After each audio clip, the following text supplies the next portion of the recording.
What's going on, guys? And well, today we're taking a look at another car that was added in the recent update in the Crew 2. That is a Jaguar F-Type SVR Coupe Professional Edition. Now, this thing obviously looks pretty awesome. Pretty cool to see this car in the game. Kind of surprised this car was not in the game before, but it's nonetheless awesome to see now.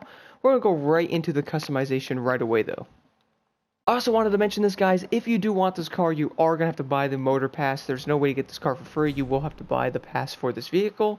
That also goes for the other car I'll be doing a video on tomorrow, which is the other Jaguar E-Type Series 1 convertible. You do need to buy the pass for these vehicles. Alright, guys, arriving to the customization. So, obviously, taking a look at it, you can change the colors, which is obvious. There's no official colors except the one that is on here right now that you see. And then any standard colors that you prefer to put on there. And then you can put any livery you want, whether someone made it. Take the one off that's on it currently. That's pretty much it. There's no visual parts for it. You could do vanity items, which already have tires on it, and smoke and all that good stuff. Pretty much depends on what you own there. But anyway, guys, let's go see how the Jaguar drives. And yes, I did call it Jaguar before, but regardless, either one I believe works. Anyway, let's do it. Alright, guys, arriving outside. I am in Seattle currently with the new car, so let's see how this thing sounds. Obviously, the car sounds pretty good. Let's take a look at the interior.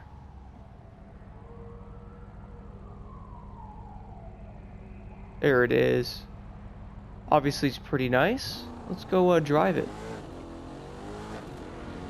Like the dials move good there. Middle part works a little bit, showing the looks like kilometers an hour. And let's go out of it. See, here is the actual third-person view of the vehicle here. You will see that the license plate changes from the Crew 2 to that little mustache thing there, which is kind of cool. Kind of cool to see this car in the game, though. Sounds good. It seems like the car handles pretty well. A lot of you might have been driving this car in the actual event in the summit. Let's go test out the driving ability of this vehicle. Let's see how it turns. I think that one road over there is calling my name. Let's go over there. Obviously, the car's got good acceleration. I'd say a lot of the street vehicles are pretty evened out. I mean, I did do the other car recently that was added. And, I mean, that car seemed to do well. The Speedster's pretty cool, and that car's obviously fast. It seems like most of the street vehicles are pretty balanced for the most part, is what I can see. Which is probably a good thing, because you don't want cars to be faster than the other, especially in this class. Let's see. Obviously, cornering ability's good. I should probably check the grip on this, but I did have the grip down for the summit mission there. Let's go check it, though. Let's see how it turns with the grip off. It does feel like it's off. 1 second, stand by. Alright, arriving back, it seems that it's fixed now. Let's go test it out a little bit more on these turns. Turns out my grip was already on. The car was just seeing this slide there. But regardless, let's see how it drives now on these roads. It seems like the car has speed that, well, pretty much compared to other street vehicles. Like, it doesn't seem faster in any way. I noticed that with the Porsche too. Doesn't seem like it's going to be overpowered in any way, which is a good thing. You don't want any cars like that. Some of the hypercars kind of do that a little bit, where they're, well, way too fast for their own good, and kind of put other cars to shame, and some cars are not even usable. Luckily, in the street class, you can probably use any car you want and still enjoy it.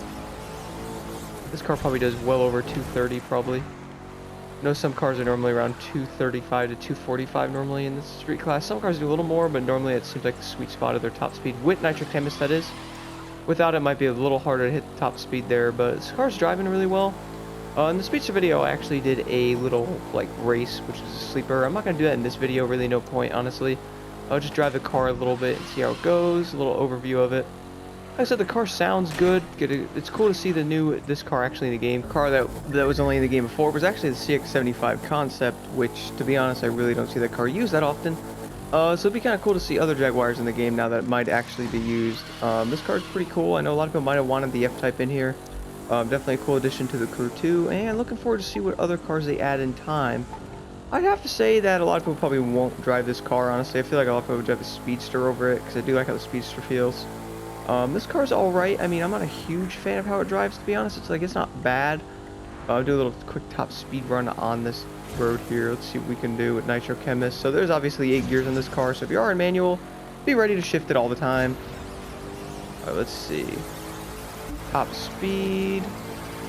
252. Wow, that's actually pretty impressive. Definitely a good competitor, and especially when you run into cars like that.